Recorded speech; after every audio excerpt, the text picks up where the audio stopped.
This is how to straighten a photo, so first import your image and click layer from background.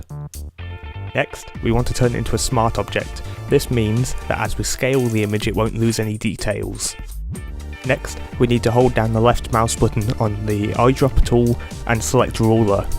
Find a line which is supposed to be horizontal. In this case I'm using the bridge, but you can also use the horizon line, and draw a line using the ruler tool. Click the straighten button. Next, you notice there's transparency on the edges of the image, so let's Ctrl T and scale it up. Hold Shift to maintain the proportions of the image and fill the screen. It looks good, but now I realise the image isn't really centred. Luckily we have a bit of leeway when we scaled up the image.